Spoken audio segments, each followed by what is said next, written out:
Well, looky here, the clothes dryer's torn apart, and it's because it broke. Um, Culprit is this crappy lid switch, and this thing is just awful in its design. The entire switch itself is made out of plastoid, and it is held together with gluey. Sorry it's shaking, I'm filming on top of the warching machine as it's doing a spin cycle. But you can see here that it's very crispy on the inside. Here is the actual switch itself.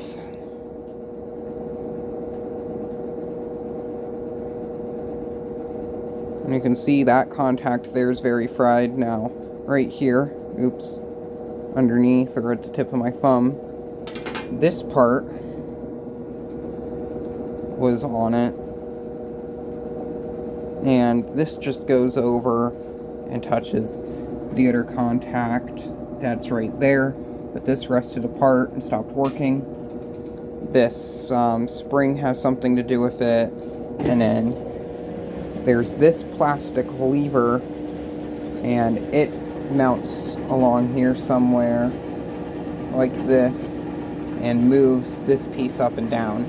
Now, being that this is a very awful switch, it cannot be repaired, at least not easily. So I just spent another $12 and gonna buy an OEM switch. But since today's wash day and I need to do laundry, what I'm gonna have to do is bypass that.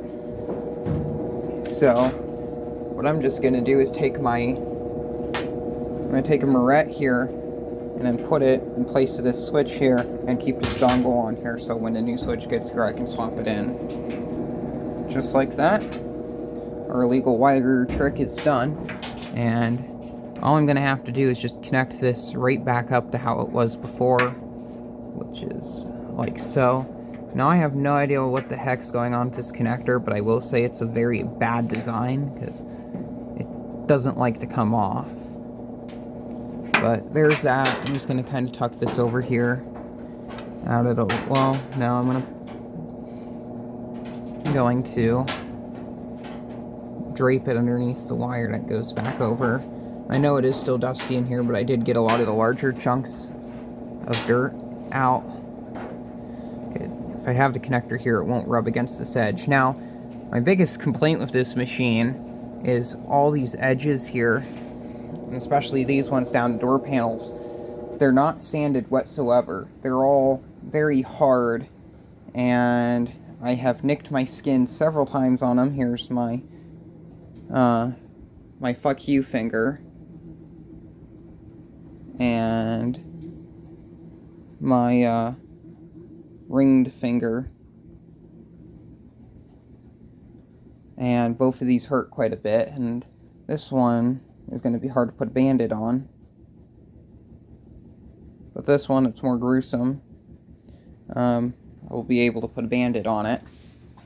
So I'm gonna put this back together. Actually, I'll put this top lid on quickly and then plug it back together so you can see if it works. Right now, everything's just kind of loosely put together. The metal clips that are on the bottom of this, they've always kind of been broken and bent. So what I've done is have a piece of duct tape down here. I've removed that for the process of tearing it apart to get the bottom portion of the machine cleaned. But when I put it back together, I'm gonna put some more duct tape on it. Now, we get our 240 line.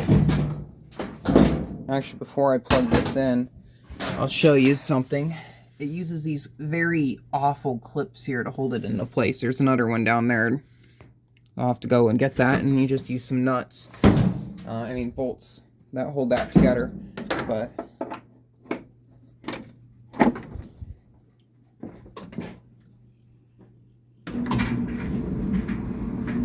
wow, it works. The issue is, if I open the door, it's just going to keep running until I set it to the off position. Since, well, it's the broken. So I'll get back here a little bit later after I finish this machine with in terms of like assembly. going to complain about this machine a little bit more. Besides the metal being very sharp and the lid switch being built like garbage, I will say all the switches inside seem to be fairly well built. The timer switch appears to actually be rebuildable, but another thing I don't like are these cameras upside down, but these latches here, I don't know how they're supposed to work and how they expect you to get them on. This is what it's supposed to be. That bottom half is supposed to go in a machine, and this top half, which has a nice large flap on it, goes in here so this top can hinge up for surfacing. Personally, for me, this has been nothing but problems. And the Shitty washing machine, that was like this, had the same thing, and I hated it. Hated it. It's such a pain to repair. It's not a good design whatsoever. So, I will say, when this machine's put together, it's fairly solid. It's not that bad. All the machine's been put back together, and of course this fell all the way behind the other one, even though I had it sitting here. Plug this in again.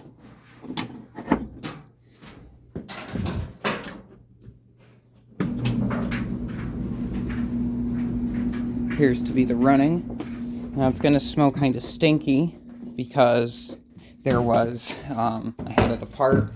And as I was vacuuming, dust probably fell on the heating coil. So, it's going to do that.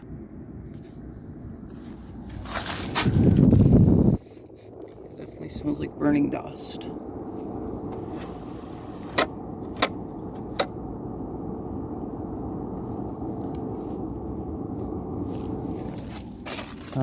Go back in. I'll throw my sleeping bag and some shop towels in there. And then those can get the clean.